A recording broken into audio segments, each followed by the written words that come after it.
Hello everyone, मैं Anand Arora एएफजे computer classes से। आज मैं पहुंच चुका हूं आर्या कॉलेज कुकस जयपुर, जिसके अंतर्गत Rajasthan high court steno candidates के पेपर होने जा रहे हैं।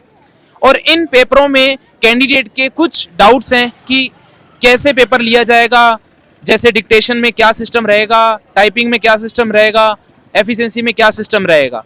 तो इन सभी तीनों एग्जाम्स के अंतर्गत जो कैंडिडेट के पूछे जाने वाले क्वेश्चंस हैं वो मैं आप लोगों को एक एक करके बताऊंगा।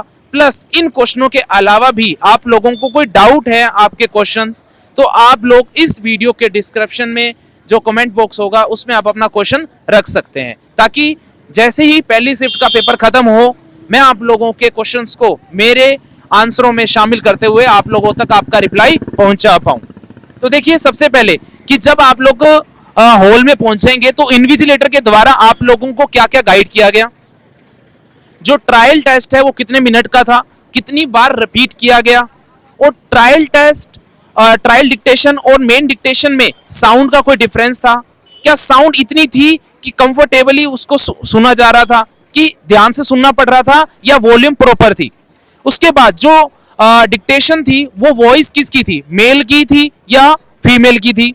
उसके बाद जब आप लोगों का मेन डिक्टेशन कंप्लीट हो गई थी, डिक्टेशन कंप्लीट होने के बाद में जो कैंडिडेट के द्वारा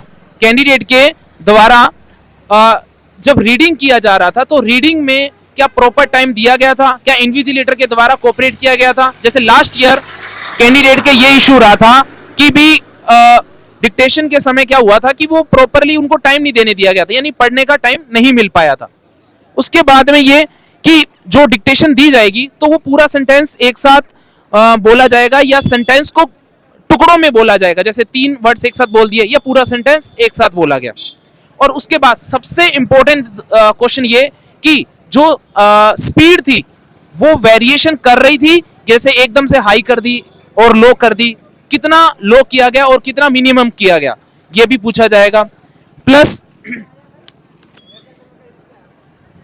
अल्ट कीज का यूज किया गया था क्या नहीं किया था, डिक्टेशन में अल्ट कीज आई थी क्या, टाइपिंग में अल्ट कीज आई थी क्या, एफिशिएंसी में अल्ट कीज आई थी क्या, ये सभी क्वेश्चनों का जवाब दिया जाएगा। और कीबोर्ड कौन सी कंपनी के थे, किस कंडीशन के थे, अगर कीबोर्ड खराब थे तो क्या इन्विजिलेटर के द्वारा आपके कीबोर्ड चेंज कर दिए गए थे। उसके बाद आगे क्या, अगर आप एग्जाम में जा रहे हैं तो एग्जाम में आप लोगों के जो डॉक्यूमेंट लिए गए हैं क्या वहां पे कोई सबमिट भी कराए गए थे क्या, या नहीं करवाए गए थे।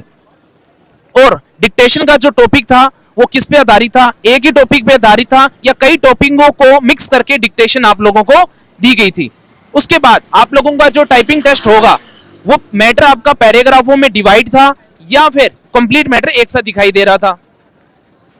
और जो ट्रायल टेस्ट था, ट्रायल डिक्टेशन थी, वो कितनी बार रिपीट की गई थी।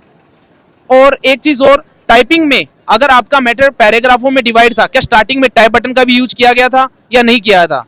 इन क्वेश्चनों का जवाब मैं आप लोगों के सामने लेके आऊंगा। और एफिशिएंसी से रिलेटेड क्वेश्चन ये कि जैसे जिस तरीके से एलडीसी में भी प्रत्येक क्वेश्चनों के अंदर 3-4 क्वेश्चन रखे गए थे, तो क्या इस बार भी एफिशिएंसी को लेंथी बनाने के लिए एक ही क्वेश्चनों के अंदर 3-4 क्वेश्चन रखे गए हैं या नहीं रखे गए। एफिशिएंसी के अंतर्गत एमएस ऑफिस का जो वर्जन आया था वो कौन सा आया था, 7 आया था, 10 आया था, या 13 आया था, या 16 आया था, कौन सा वर्जन आया था, इनके बारे में बारीकी से डिस्कशन की जाएगी। तो जय हिंद, जय भारत। इन सभी क्वेश्चनों का आंसर लेके आऊंगा मैं कुछ ये पहली शिफ्ट कंप्लीट होने के बाद इन सभी क्वेश्चनों का जवाब आपको दूंगा। प्लस एफिशिएंसी के अंदर जो भी क्वेश्चन आए थे उन सभी चीजों को मैं टेलीग्राम पे आप लोगों के सामने रख दूंगा। तो टेलीग्राम का भी जो चैनल का लिंक है वो भी वीडियो के डिस्क्रिप्शन में आप लोगों को मिल जाएगा। जय हिंद, जय भारत।